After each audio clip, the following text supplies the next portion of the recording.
المتجسدة في كل ثوار مصر الذين يقفون في ميدان التحرير ويجرون شوارع مصر ويهتفون الهتافات التي استمعنا إليها اليوم ونستمع إليها منذ 25 من يناير. اللي داسوا فوق رؤوسنا بالبيادة، اللي مشيوا بالبلاد للبلادة، اللي فتاويهم فساد للعقل يقضي على العبادة.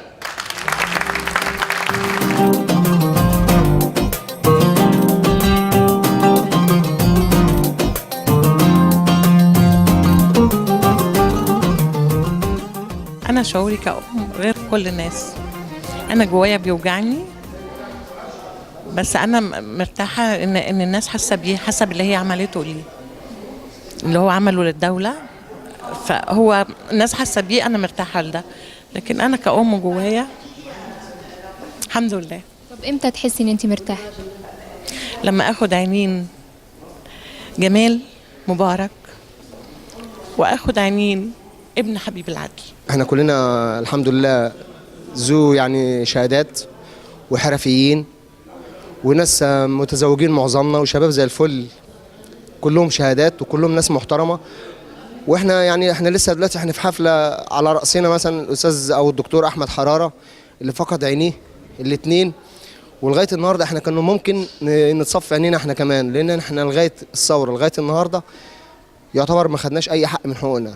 بكره اللي جاي بالضي وبحق الشهيد الحي مدوله الدراع واستعجلوه واستقبلوه وكله في الامكان.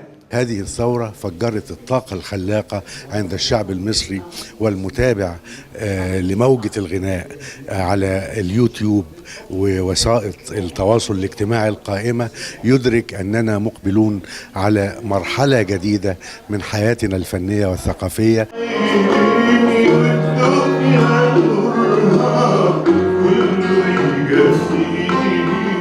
الحاكمين دلوقتي متباطئين جدا جدا جدا جدا جدا وبيطنشوا. مفيش رصاصه واحده طلعت من جسم شهيد من الاف الشهداء اللي ماتوا. مفيش رصاصه واحده اتحرزت. مفيش، ما تفهميش الحاجات دي بتختفي فين. ولادي المثال اللي طلعت الفوق بينزلوك بالعافيه او بالسوق، دول مش بتوع الصدق في الموازين. الثوره نور واللي طفاها خبيث، يرقص ما بين جهداء وبين محابيس، والدم لسه مغرق الميادين.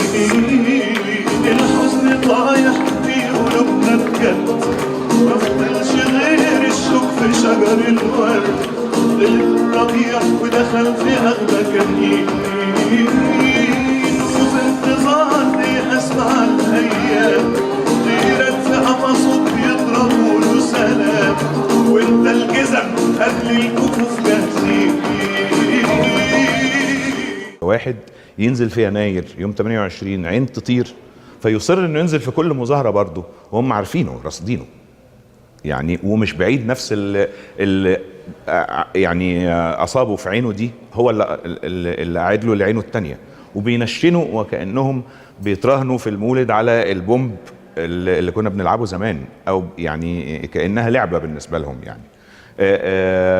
فناصر لما قرا لنا الاغنيه كلنا بلا استثناء بكينا الحقيقه يعني. مهما قلت لهم احنا متشكرين ان انتوا ضحيتوا عشان مصر، او متشكرين عشان بفضلكم بدأ بصيص من النور يبان. كلنا متفقين ان الثوره ما كملتش لكنها هتكمل، ولا حاجه ان انا اعمل اغاني وقليل جدا مهما قلنا، لكن في النهايه هم فضلهم كبير على بقيه الشعب المصري اللي معظمه قاعد في البيت ما هواش عارف قيمه الثوره. بفضلهم قدام بكره ان شاء الله الناس هتعرف قيمه الشهداء والمصابين.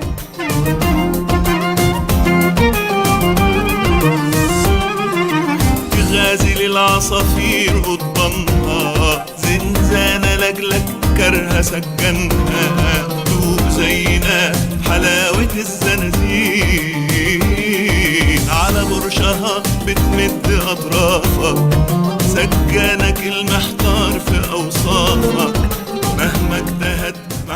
اعرف انت مين.